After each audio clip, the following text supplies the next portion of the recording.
Hi പ്രിയപ്പെട്ടവരെ, ഇന്ന് ഞാൻ നിങ്ങളോട് പറയാൻ പോകുന്നത് എന്നെ ഒരുപാട് ഇൻഫ്ലുവൻസ് ചെയ്ത 2 യൂട്യൂബ് ചാനലുകളെ കുറിച്ചാണ്. അപ്പോൾ നിങ്ങൾ വിചാരിക്കും ഇതൊരു പ്രൊമോഷണൽ വീഡിയോ ആണെന്ന്. ഒരിക്കലും അല്ല. ഇതെൻ്റെ വളരെ പേഴ്സണൽ ആയിട്ടുള്ള ഒരു അനുഭവത്തിൽ നിന്നാണ് പറയുന്നത്. അപ്പോൾ ഞങ്ങളുടെ കാലഘട്ടത്തിലൊക്കെയുള്ള ആൾക്കാർ എപ്പോഴും പറയാറുണ്ട്, അയ്യോ ഇന്നത്തെ ജനറേഷൻ എന്താ ഇങ്ങനെ ഡിപ്രഷൻ അല്ലെങ്കിൽ പോസ്റ്റ്പാർട്ടം ഡിപ്രഷൻ അങ്ങനത്തെ കുറേ വാക്കുകളൊക്കെ പറയുന്നു. ഞങ്ങളുടെ കാലഘട്ടത്തിലൊന്നും അങ്ങനെയൊന്നും ഇല്ലായിരുന്നു എന്നൊക്കെയുള്ളത് പറയുന്നുണ്ട്. അപ്പോൾ ഈ ഒരു 50 വയസ്സ് പിന്നിട്ട എൻ്റെ ഒരു എക്സ്പീരിയൻസ് ആണ് ഞാൻ ആദ്യം നിങ്ങളുമായിട്ട് ഷെയർ ചെയ്യാൻ പോകുന്നത്. അന്നത്തെ കാലഘട്ടത്തിലും ഇതെല്ലാം ഉണ്ടായിരുന്നു, പക്ഷെ ഞങ്ങൾക്ക് ഈ വാക്കുകളൊന്നും ഇല്ലായിരുന്നു. എനിക്ക് പോലും ഒരു ഒരു സമയത്ത് മാനസികമായിട്ട് കുറച്ച് ബുദ്ധിമുട്ടുകൾ നേരിടേണ്ടി വന്ന ഒരവസ്ഥയുണ്ടായിരുന്നു. എനിക്ക് എൻ്റെ 35-ാമത്തെയോ 36-ാമത്തെയോ വയസ്സിലാണ് എനിക്ക് കുറച്ച് ഉറക്കമില്ലായ്മ ദിവസങ്ങളോളം ഓളം ഞാൻ ഉറങ്ങാതെ ഇരുന്ന അവസ്ഥയും എനിക്ക് ആത്മഹത്യ ചെയ്യണമെന്നുള്ള ഒരു ടെൻഡൻസിയും അങ്ങനെയൊക്കെ വന്ന സമയത്ത് അയൽവക്കത്തെ ഒരു ചേച്ചി എന്നെ അന്നത്തെ ഒരു സൈക്യാട്രിസ്റ്റിനെ കൊണ്ടുപോയി കാണിക്കുന്നത്. അപ്പോൾ അവർക്ക് അന്ന് കുറച്ച് ലോകപരിചയം കൂടുതലുള്ള ഒരു സ്ത്രീ ആയതുകൊണ്ടാണ് എന്നെ അങ്ങനെ ഒരു ഡോക്ടറെ അടുത്ത് തന്നെ കൊണ്ടുപോയത്. സാധാരണഗതിയിൽ ഞങ്ങളുടെയൊക്കെ സമയത്ത് എൻ്റെ തന്നെ എനിക്ക് പരിചയമുള്ള ഒരു കുട്ടിക്ക് ഇതുപോലെ പ്രസവം കഴിഞ്ഞു. കുറച്ച് നാൾ കഴിഞ്ഞപ്പോൾ ഈ കുട്ടി ആത്മഹത്യക്കൊക്കെ ശ്രമിക്കുകയുണ്ടായി. ആ സമയത്ത് ബാധ കയറിയതാണെന്ന് പറഞ്ഞ് മന്ത്രവാദിയൊക്കെ കൊണ്ട് ഒഴിപ്പിച്ചിട്ടുണ്ടായിരുന്നു. അങ്ങനെയാണ് പൊതുവെ ഞങ്ങളുടെയൊക്കെ സമയത്ത് ഇങ്ങനെ ഒരു ഡിപ്രഷനെയൊക്കെ നേരിട്ട് കൊണ്ടിരുന്നത്. അന്നും നമുക്കൊന്നും അറിയില്ല ഇങ്ങനെ ഡിപ്രഷനാണ്, ഇതൊരു മാനസികാവസ്ഥയാണ്, ഇതിന് ട്രീറ്റ്മെൻറ്റ് കിട്ടുമെന്നൊന്നും ആർക്കും അറിയില്ല. ഞങ്ങൾക്ക് ആർക്കും അറിയില്ലായിരുന്നു.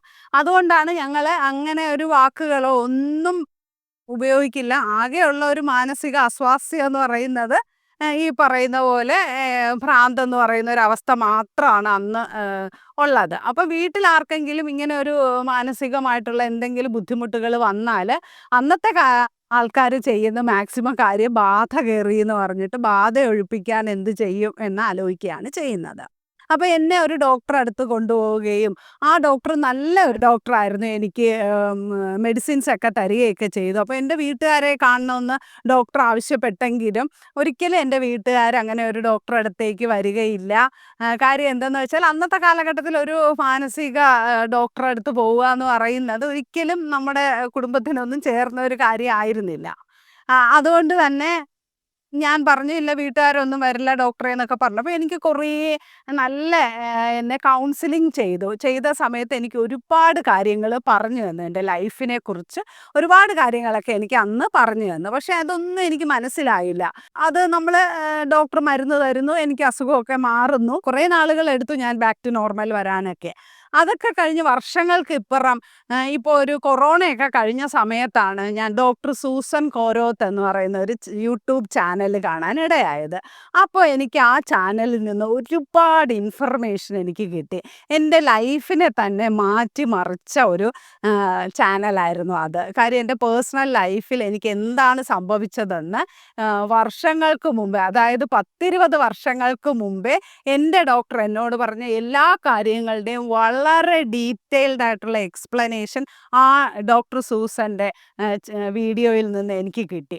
അങ്ങനെ എൻ്റെ ലൈഫിനെ ഞാൻ വളരെയധികം ബൗണ്ടറി സെറ്റ് ചെയ്ത് ഞാൻ കീപ്പ് ചെയ്തു. അതിനുശേഷമാണ് എനിക്ക് എൻ്റെ ലൈഫ് ഇത്രയും പ്ലസൻ്റ് ആയത്. അപ്പോൾ ഡോക്ടർ സൂസൻ കോരോത്തിനോടുള്ള ഒരു ഗ്രാറ്റിറ്റ്യൂഡും കൂടെയാണ് എൻ്റെ ഈ വീഡിയോ. കാരണം നമുക്കറിഞ്ഞുകൂടാത്ത ഒരുപാട് കാര്യങ്ങൾ എനിക്ക് അതിലൂടെ മനസ്സിലാക്കാൻ സാധിച്ചു. ഡിപ്രഷൻ എന്താണെന്നും അല്ലെങ്കിൽ നാർസിസിസ്റ്റിക് പേഴ്സണാലിറ്റി ഡിസോർഡർ എന്ന് പറയുന്ന ഒരു കാര്യമുണ്ട് എന്നുള്ളത് 10-20 വർഷങ്ങൾക്ക് മുമ്പേ ഡോക്ടർ ശ്രീധരൻ, ഞാൻ കാണാൻ പോയ സൈക്യാട്രിസ്റ്റ്, എന്നോട് പറഞ്ഞിട്ടുണ്ടായിരുന്നു.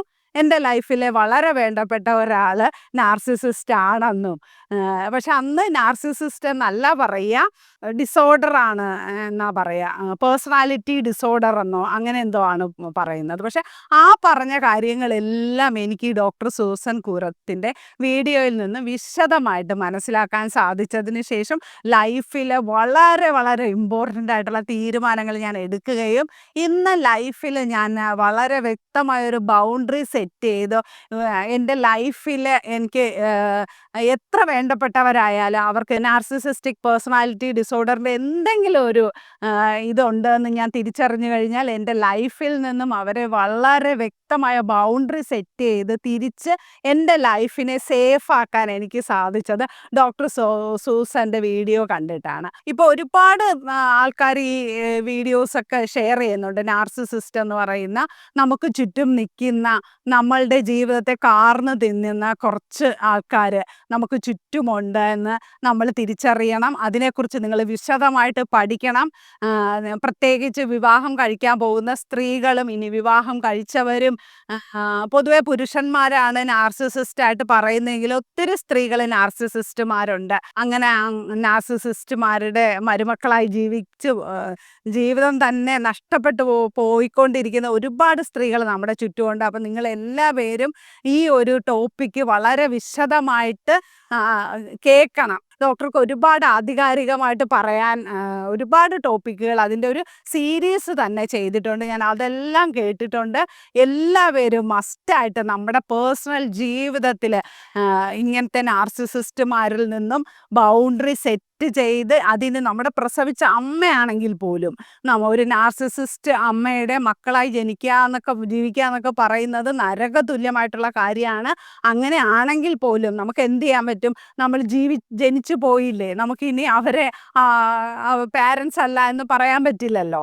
അല്ലെങ്കിൽ നമ്മൾ കല്യാണം കഴിച്ചതിന് ശേഷമാണ് നമ്മുടെ ഹസ്ബൻഡ് നാർസിസിസ്റ്റ് ആണ് നമുക്ക് തിരിച്ചറിയാൻ സാധിക്കുന്നത്. അപ്പോൾ നമ്മൾ എന്ത് ചെയ്യും? അപ്പോൾ അതിനൊക്കെ എന്ത് ചെയ്യണം എന്നുള്ള വ്യക്തമായ കാര്യങ്ങളൊക്കെ ഡോക്ടർ സൂസൻ കോരത്തിൻ്റെ യൂട്യൂബ് ചാനലിലുണ്ട്. ഞാൻ കണ്ടിട്ടുള്ളത് ഡോക്ടറുടെ ആണ്. അല്ലാതെ തന്നെ ഒരുപാട് ചാനലുകൾ നാർസിസിസ്റ്റിനെ കുറിച്ച് വളരെ വിശദമായിട്ട് പറഞ്ഞു തരുന്നുണ്ട്. അപ്പം നിങ്ങളെല്ലാവരും അങ്ങനെയുള്ളവരെ നമ്മുടെ ലൈഫിൽ നിന്നും മാറ്റി നിർത്തണം. നമ്മുടെ ലൈഫിൽ അവർക്കൊരു സ്പേസും കൊടുക്കരുത്. ഇൻ കേസ് നമ്മൾക്ക് ഏറ്റവും വേണ്ടപ്പെട്ടവരാണ്, നമുക്ക് ഒരിക്കലും ഒഴിവാക്കാൻ പറ്റുന്നില്ല എങ്കിൽ അവർക്ക് നിശ്ചിതമായ ബൗണ്ടറി സെറ്റ് ചെയ്ത് നമ്മളെ സേഫ് ആക്കുക. നമ്മുടെ ജീവിതം നമുക്ക് ജീവിക്കാനുള്ളതാണ്, അല്ലാതെ ഒരു നാർസിസിസ്റ്റിനും എൻജോയ് ചെയ്ത് കളിക്കാനുള്ളതല്ല. അപ്പോൾ നമ്മളെ സേഫ് ആക്കുക എന്നുള്ളത് നമ്മുടെ മാത്രം ഉത്തരവാദിത്വമാണ്. അപ്പം നിങ്ങൾ എല്ലാവരും ഈ ഒരു കാര്യത്തെക്കുറിച്ച് കൃത്യമായ അവയർനെസ് ഉണ്ടായിരിക്കണം. നിങ്ങൾ വിവാഹം ചെയ്യാത്തവരാണെങ്കിൽ ഉറപ്പായിട്ടും ഈ കാര്യങ്ങളൊക്കെ റിസർച്ച് ചെയ്ത് അതെന്തൊക്കെയാണ്, അതിൽ നിന്ന് എങ്ങനെ നമുക്ക് രക്ഷപ്പെടാമെന്നൊക്കെ ഉള്ളത് കണ്ടുപിടിക്കുക.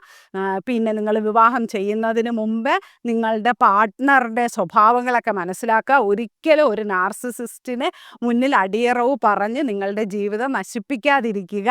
അപ്പോൾ എല്ലാവർക്കും ഒരുപാട് നന്ദി. ഇനി അടുത്ത ഒരു യൂട്യൂബ് വീഡിയോ കൂടെ എൻ്റെ ബിസിനസ് സംബന്ധമായിട്ട് എൻ്റെ ഒഫീഷ്യലി എൻ്റെ കരിയറി എന്നെ പ്രൊമോട്ട് ചെയ്ത ഒരു യൂട്യൂബ് ചാനൽ എൻ്റെ വീഡിയോ ഞാൻ അടുത്ത ഇതായിട്ട് ചെയ്യാം. Okay, thank you all.